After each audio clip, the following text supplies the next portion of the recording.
Bom, como é de costume, nós relembramos os termos, né, dos termos bíblicos, apenas para ficar na nossa mente, na nossa cabeça, as palavras bíblicas para doença. Então nós temos doenças, pragas e pestilências. Nós temos aí todas as palavras em hebraico, cada uma delas explicando o que significa. Para a gente interessa muito a última, pestilência, que fala uma palavra hebraica para enfermidade pandêmica. Depois nós vimos a classificação das doenças segundo a sua difusão geográfica. O surto, que é considerado uma doença que está contida numa região, num bairro, né, algo desse tipo, ou até mesmo numa grande cidade, mas que não se espalha pelo restante. Nós vimos epidemia, uma coisa que ocorre em vários surtos que ocorrem em várias áreas de uma cidade ou de um estado, né, ultrapassa a fronteira da cidade e acontece no estado inteiro. Nós temos a endemia, que são doenças típicas de uma localidade específica. Nós vimos o exemplo da doença de Chagas. E a pandemia, que ocorre quando a infecção se espalha em diversas regiões do planeta. Por exemplo, pode acontecer na África, na Europa, na Oceania, mas de alguma forma não chegou na América do Sul. Não quer dizer que não seja uma pandemia. Ou seja, quando atinge a maior parte do planeta, é considerado uma pandemia. E nós ficamos na última aula de falar sobre os cientistas cristãos, né, que a gente pensa que não, mas muitos deles se dedicaram a estudos sobre esses vírus, sobre essas doenças que apareciam, né? E estavam preparados até para qualquer outra coisa. Eles foram investidos no conhecimento.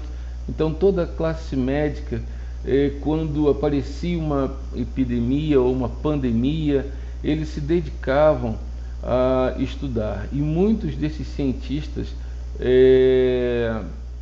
tinham medo de contraírem a doença. E muitos fugiam para regiões remotas, para ilhas, né? Hoje não daria nem para eles fugirem para a ilha do governador, né? Senão iam se dar mal também. Mas, para não se contaminarem da gripe espanhola, eles fugiam.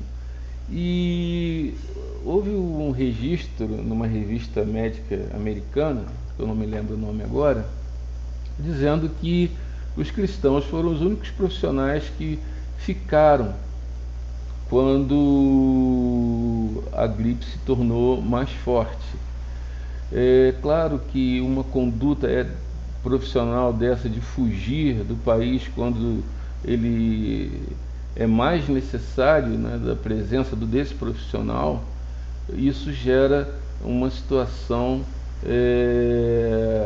que causa tem um efeito, né, colateral, que é a morte por falta de atendimento. Foi o que aconteceu na época da gripe espanhola. Então, esse The Christian Science, ele no caso a revista, né, que eu falei há pouco, eu não lembrava, ele cobriu detalhadamente a pandemia e fez vários comentários sobre ela. Em 1919, esse jornal fez a seguinte observação, olha só: se a imprensa pudesse ser induzida a propagar coragem ao invés de fazer circular o medo, haveria uma enorme melhora rapidamente. O mero ato de conter o medo teria um efeito inestimável. O melhor serviço que qualquer jornal, qualquer médico ou qualquer ser humano pode prestar ao gênero humano consiste em ensinar a pensar corretamente. Que coisa extraordinária, é verdade. A gente não pode dizer que não existe o mal. Existe, mas a gente não pode difundir o desespero, a gente não pode disseminar o medo, não, estamos estudando, estamos trabalhando, isso vai de alguma forma algum tempo passar, cada um tem que fazer a sua parte. É mais ou menos isso o que essa revista estava querendo dizer. Então, também eles registraram que o comportamento cristão foi um comportamento totalmente diferente e eles foram os mais afetados. Como eu falei na última aula, muitos deles se ofereceram para que o vírus fosse inoculado neles, para que servissem de teste. Alguns se recuperavam e outros morriam. E então eles tinham esse comportamento. Não só esse, mas outros que nós vamos ver daqui a pouco. E eles agiram nessa situação tão difícil, tão abrangente, e eles foram objetos de reportagens e debates com a imprensa, mas eles não fugiam, eles tentavam de alguma forma amenizar, e eles se destacaram nos aspectos da maneira como reagir diante de algo tão mortífero, tão de ação tão fatal, tão mortal, né, diante daquela gripe espanhola. Então os cientistas cristãos eles eram os primeiros a obedecer a menor condições de insalubre, ou seja, eram os primeiros a adotar as medidas que eram necessárias para o bem-estar de todos. Lembrando, como eu disse logo no começo, cerca de 80% dos cientistas que ficaram para lutar contra a gripe espanhola, a maioria deles eram cristãos. E quando eu falo cristão, eu estou falando não só da corrente cristã evangélica reformada, mas também de católicos, que são colocados dentro do grupo de cristãos. Então, eles estavam trabalhando como voluntários e eles relataram algumas de suas atividades durante esse período. Então, eu vou colocar aqui, isso aí é o que está na revista. Um deles escreveu o seguinte: houve muitos chamados em busca de ajuda para todo tipo de doença: gripe espanhola, disenteria, alcoolismo, doenças venéreas, vício do fumo, reumatismo. Ou seja, naquele período, como hoje também, você não tinha só a gripe espanhola atacando, você tinha outras doenças.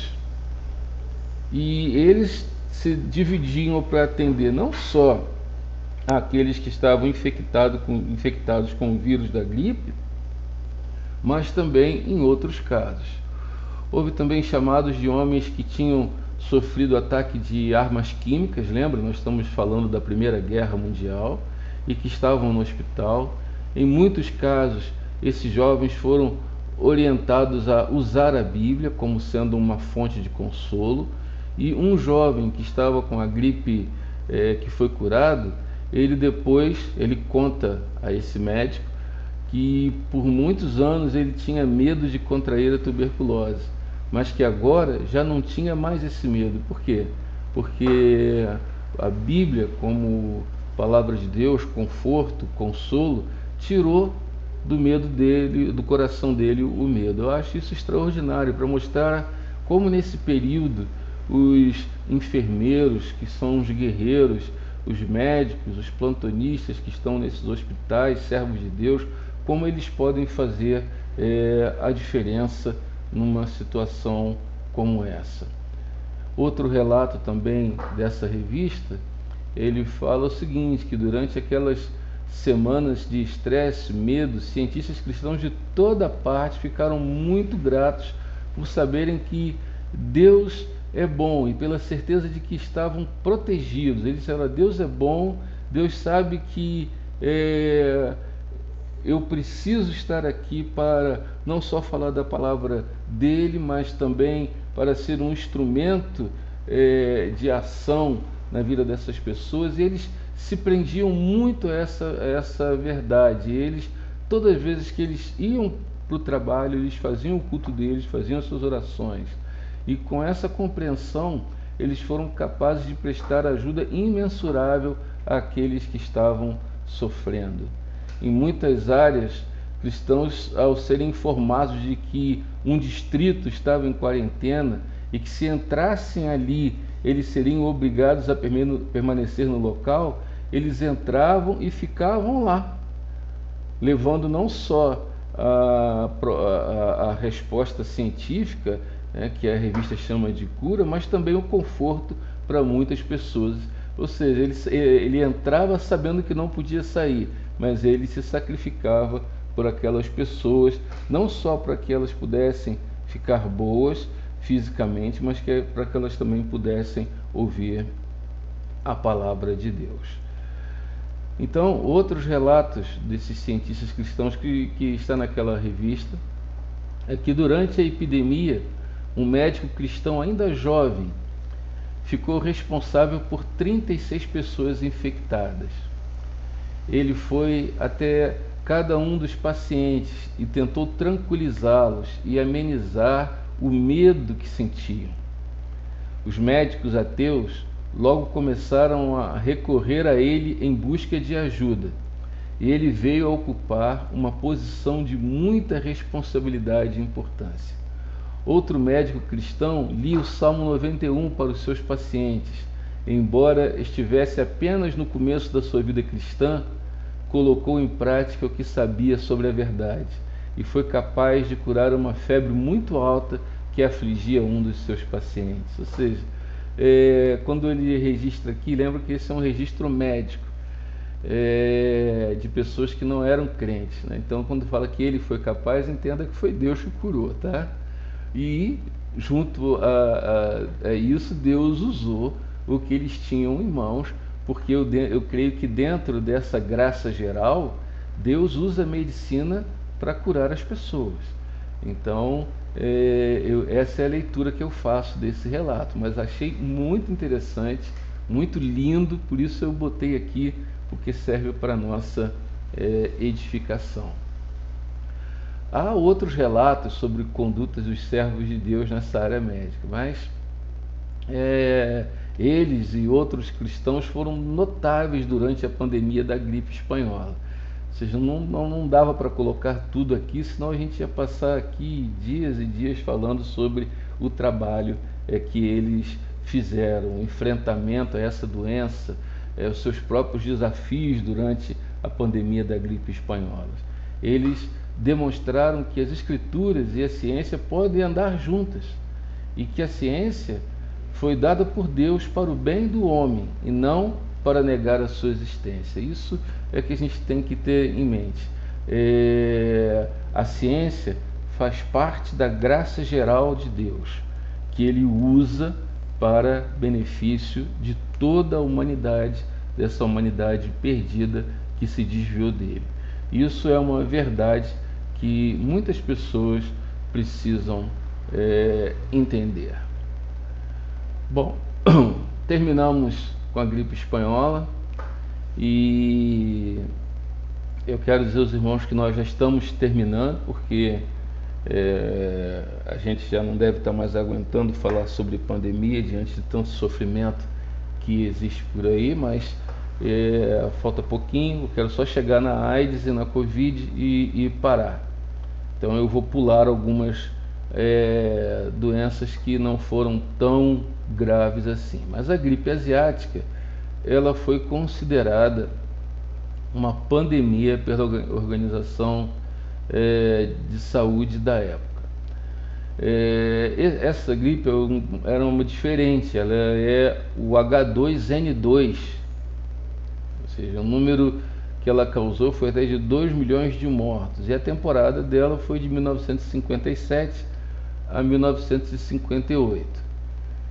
E ela se desenvolveu no norte da China e avançou para a Ásia, Oceania, África, Europa, Estados Unidos, e foi se alastrando mundo afora, e em 10 meses por todas as áreas, por terra, mar, né? Então essa gripe asiática foi H2N2, ela foi o resultado de um cruzamento, pelo menos foi isso que eu li numa revista científica, entre um vírus encontrado em patos selvagens e um vírus da gripe humana. Por isso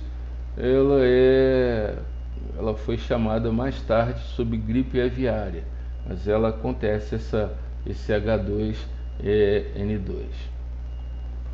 Tá aí a figurinha,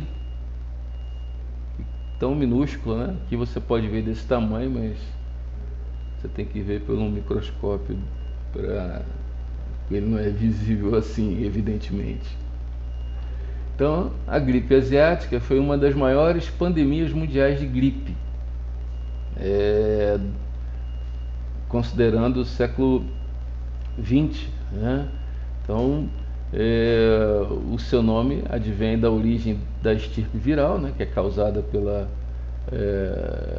causadora da patologia, iniciado no continente asiático e nomeadamente no norte da China em fevereiro de 1957.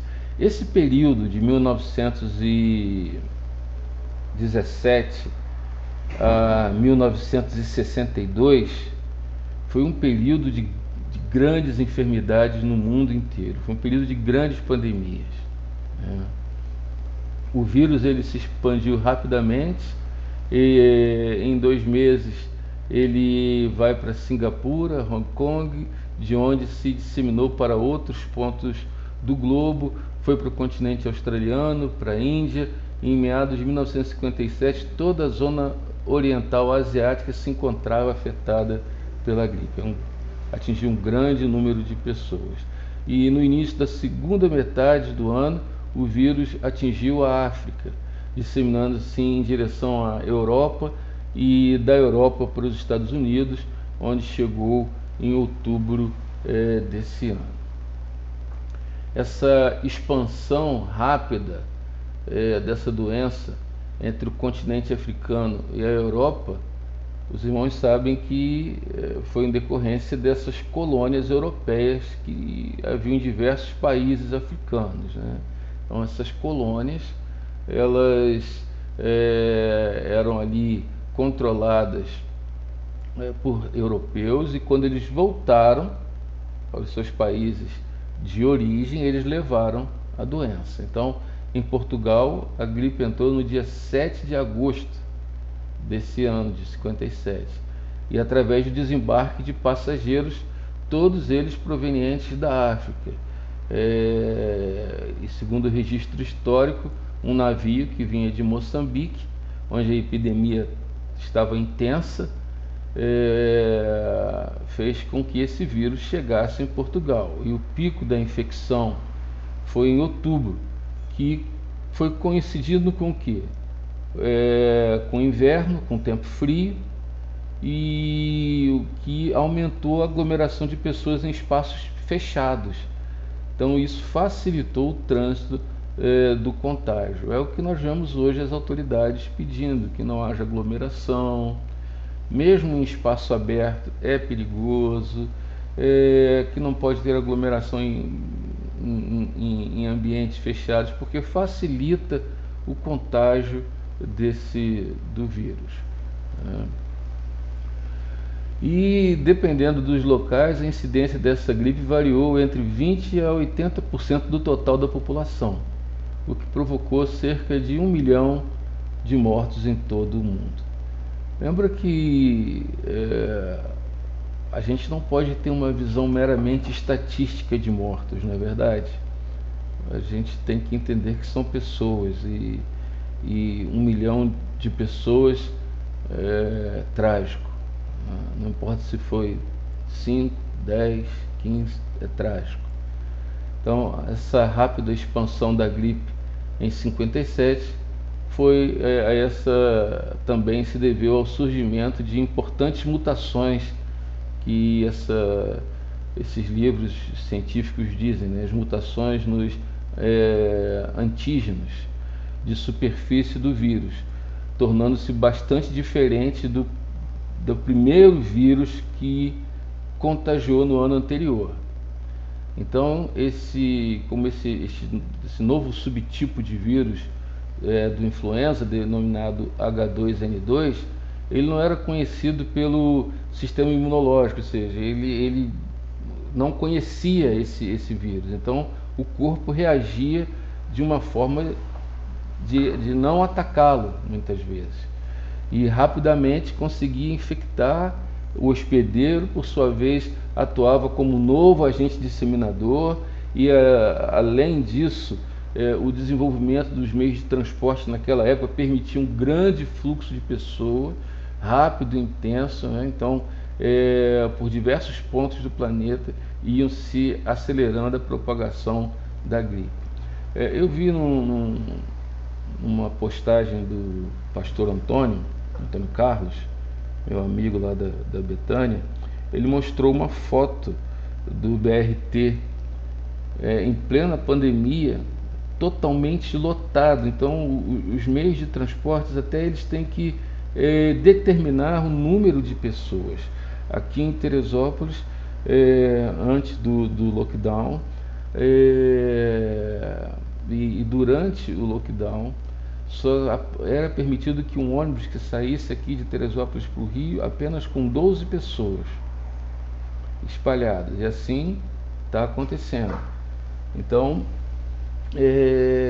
quando o vírus apareceu, o prefeito resolveu botar um limite de passageiros nos ônibus. Então, quando você sai aqui no dia do seu CPF, no meu caso, meu CPF é ímpar, o CPF da Ana e da minha sogra também ímpar. Quando elas saem, vem ônibus vazios, um número pequeno de pessoas, exatamente porque ele pode se disseminar de forma muito grande pelo meio de transporte.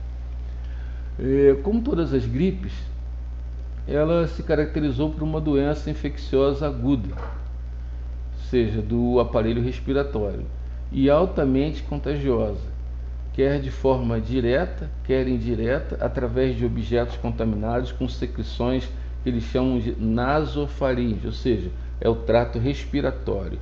Você espirra ou tosse sobre alguma coisa e naquele objeto, se alguém vem e toca, né, você contrai. Eu vi até um ato de maldade de uma pessoa que contraiu o coronavírus. Os sintomas dessa pessoa estavam leves, mas ela, com raiva, tossia nos lenços, né? E com a secreção da tosse, né? Dessas secreções nasofaringes, ele ia passando o lenço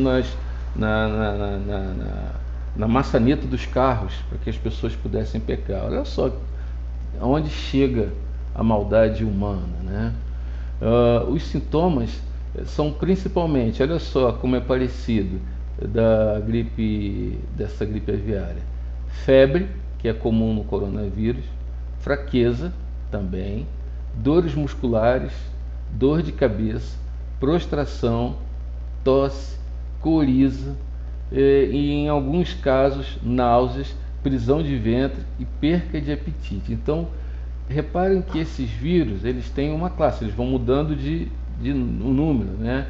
H1N1, H2N2, H2N3 e por aí vai. Mas todos eles são bem similares no que diz respeito aos sintomas, sendo mais frequente, no caso da H2N2, a pneumonia, conduzindo até a morte.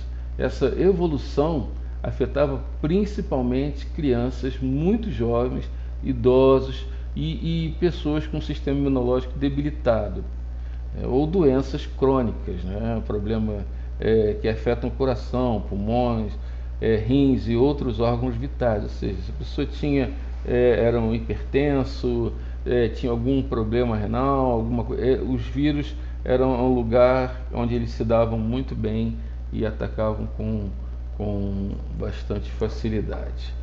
Só um minutinho aqui que eu tenho que tomar um remédio.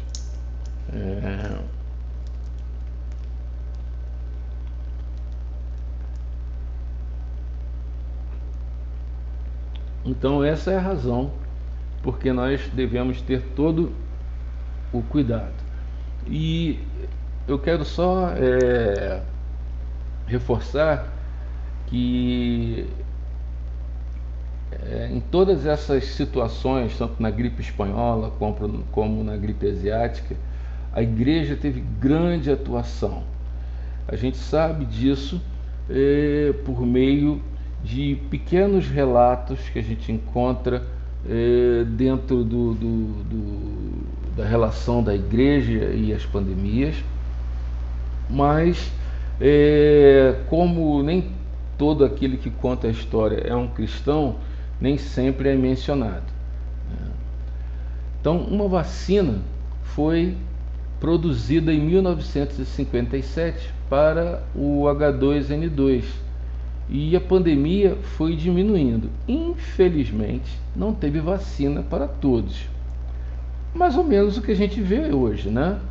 E muitos morreram. Então a gente tem que tomar assim algum cuidado. É claro, a gente olha hoje no nosso país, nós tivemos, se eu não me engano, no último censo, nós tivemos 5% de toda a população brasileira já foi vacinada. Às vezes a gente olha assim e diz, puxa, só 5%. Na verdade foi 11 milhões de pessoas já foram vacinadas. Mais do que a Argentina e o Chile juntos vacinaram, né? Pode juntar Israel, Argentina e Chile, o Brasil, juntando esses todos, o Brasil já vacinou mais do que todos eles percentualmente, porque eles não chegaram, porque, por exemplo, Israel só tem 9 milhões de habitantes, então a gente entende que um país com mais de 200 milhões de habitantes, a coisa vai demorar um pouco.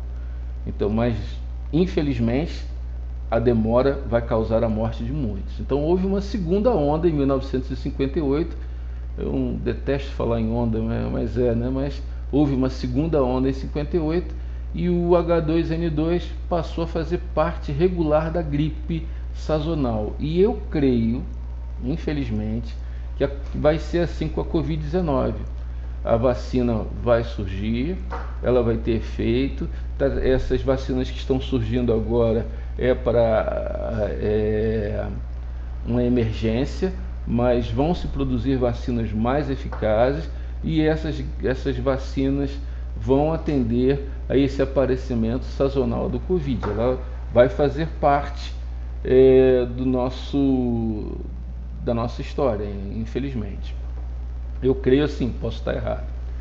Em 1968, a gripe asiática H2N2 desapareceu da população humana e acredita-se que ela tenha sido extinta também na natureza. Agora, frascos de gripe H2N2 permanecem em laboratório em todo o mundo e, para mim, isso é um grande perigo por causa dessas guerras que eu creio que no futuro já não vão ser mais com tiro nem bala, mas através de guerras bacteriológicas, então, e virais. Então a gente olha assim, diz, puxa vida, você tem um H2N2 na Rússia, na China, nos países comunistas, e aí nessa guerra com os países capitalistas, de repente um doido daquele lança uma arma como essa, como aquele cara lá da Coreia do Norte.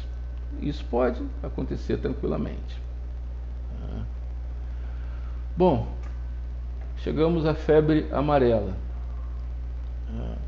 E aí eu tenho que fazer um histórico, um breve histórico aqui da febre amarela, porque essa doença ela teve origem na África.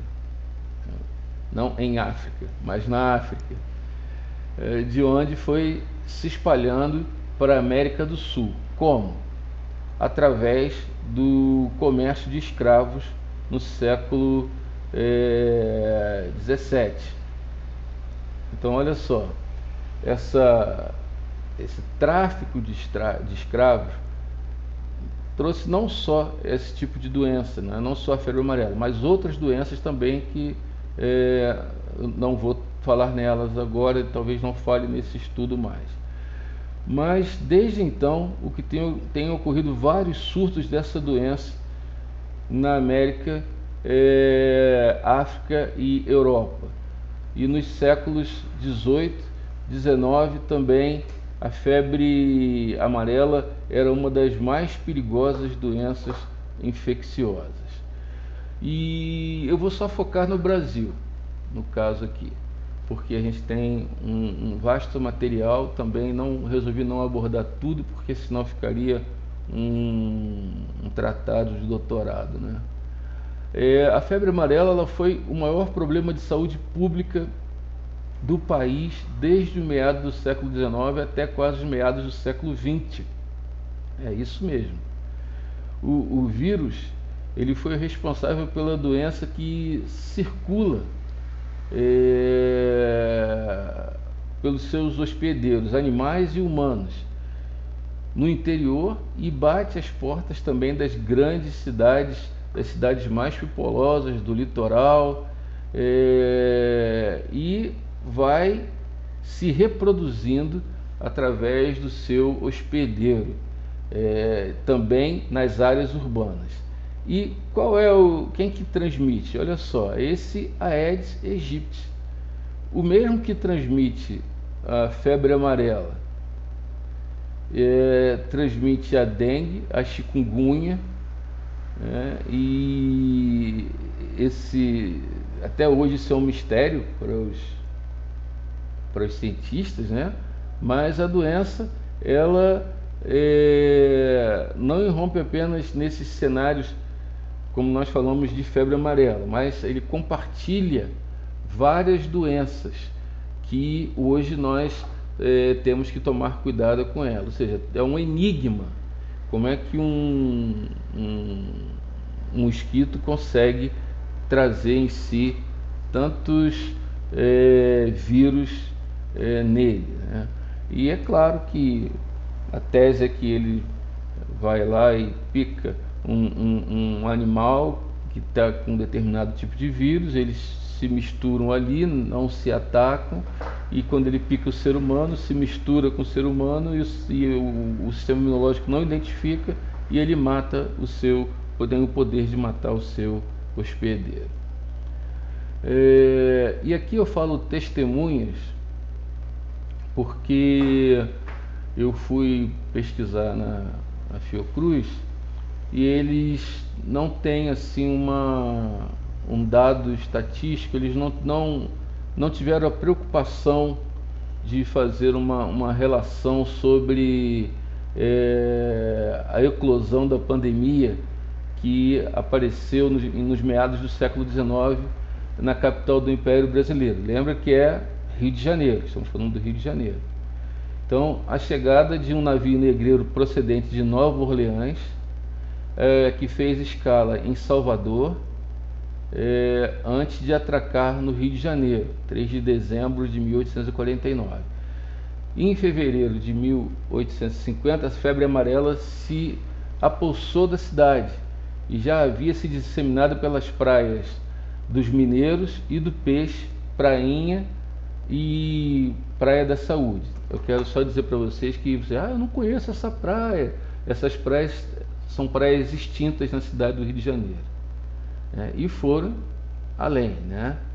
Segundo as estimativas, eu coloquei aí esse grifo aí, atingiu 90.658 dos 266 mil habitantes da cidade do Rio de Janeiro, ou seja, quero dizer, do estado do Rio de Janeiro, causando 4.160 mortes de acordo com os dados oficiais, ou até 15 mil vítimas segundo a contabilidade oficiosa. Lembro que nessa época não era, os dados estatísticos não eram tão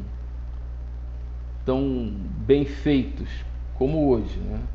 Hoje os dados estatísticos são quase confiáveis, né? Foi então constituída a Junta de Higiene Pública em 1886, que se transformou na Inspetoria Geral de Higiene e a Inspetoria Geral de Saúde dos Portos, ou seja, eles iam fazer a vigilância, uma espécie de vigilância sanitária nos portos, da onde essas doenças aparentemente eram provenientes. E aí se começa a combate a febre amarela. E agora eu vou me deter apenas no Rio de Janeiro, porque também, se eu for falar de todos os estados, vou falar mais do estado do Rio, da onde nós estamos situados.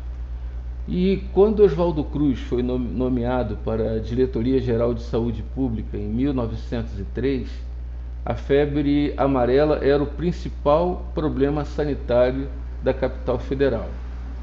Lembra que depois ele vai enfrentar outro problema que nós acabamos de ver, né? Nós vimos aí que a febre espanhola chega aqui no Rio. Mas olha só, a febre amarela, ela transcende, ou seja, ela continuou existindo mesmo durante outras pandemias graves que surgiram ao mesmo tempo. Então, só em 1902, quase 1000 pessoas morreram na cidade, vítimas ou vitimadas pela doença. Principalmente por causa dela, o Rio adquirira a incômoda fama de túmulo dos estrangeiros. Por quê? Porque eles chegavam aqui doentes e morriam aqui. E traziam com eles a doença também. E Oswaldo Cruz, ele foi a pessoa mais amada e mais odiada nessa época, porque ele começa um combate ao mosquito, mas em 1903, né, quando se cria o serviço de profilaxia especificamente para tratar da febre amarela, só que ela foi estruturada nos moldes militares, o que significa que tudo que ele teria que fazer com a boa vontade do cidadão ou à força. E o que ele fez? Ele divide a cidade em 10 distritos sanitários. Lembra que não só hoje, mas naquela época as condições sanitárias do nosso país eram péssimas e continuam péssimas. Precisa mudar. Ninguém dá muita atenção a isso, mas quem queira Deus, surja algum político com consciência para entender que existem muitas áreas que precisam ser ter uma estrutura sanitária melhor. Então, essas delegacias de saúde, elas são formadas e competia a essas delegacias receber a notificação dos enfermos, aplicar multas e intimar os donos de imóveis considerados insalubres a reformá-los ou demoli-los. A grande maioria foi demolida, né? Então, para eliminar os focos onde esses mosquitos se reproduziam, Oswaldo Cruz ele cria a brigada sanitária. Então, essas equipes chamadas de matas-mosquitos, como o povo chamava, elas eram equipadas com inseticidas e instrumentos que eram apropriados para o combate. Eles percorriam diariamente as ruas, casas, cidades, e eles iam realizando a desinfecção de todos os locais onde se pudessem ser encontradas larvas do inseto. A seção de isolamento, de expurgo, cabia ao saneamento das casas situadas nas regiões onde esse foco era mais forte, e o isolamento domiciliar ou hospitalar dos doentes. Então eles tinham essa liberdade de agir dessa forma. E apesar de todas as dificuldades, a epidemia foi aos poucos perdendo força. Eu estou chamando de epidemia porque eu estou falando só da cidade do Rio de Janeiro. Isso se espalhou por vários outros lugares, mas só para a gente ter ideia. Então, era esse o principal argumento que Oswaldo Cruz dispunha para calar a boca de seus adversários, que ele estava contrariando a liberdade do indivíduo, aquela coisa toda, que ele estava usando da força, mas ele passou de odiado a amado.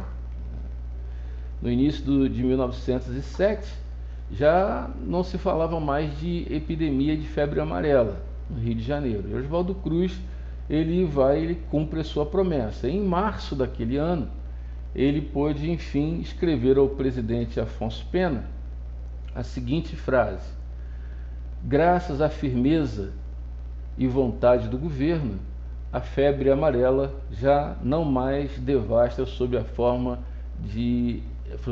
epidêmica a capital da República.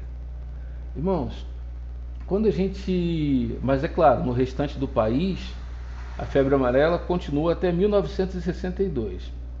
Mas quando eu olho o comportamento da população brasileira diante dessa pandemia de coronavírus, as pessoas insistindo em aglomeração, tem horas que eu penso assim, precisa o governo colocar um Oswaldo Cruz da vida para que as pessoas, já que pela boa vontade, pela demonstração de leis, de orientação de conduta, elas não respeitam para o próprio benefício delas, elas precisam ser obrigadas a entender isso. Porque a pessoa, quando não respeita a situação de isolamento, de todas as formas que ela tem que ter para impedir que se espalhe a doença, só mesmo uma atitude como essa de Oswaldo Cruz tem que criar a brigada contra a Covid-19. Porque 1.500, 1.700 pessoas morrendo por dia em nosso país, isso é inaceitável. Inaceitável. Bom, queridos, eu vou parar aqui, atingimos a marca de 41 minutos, e eu vou parar a gravação agora e vou voltar lá para a tela inicial do Meet.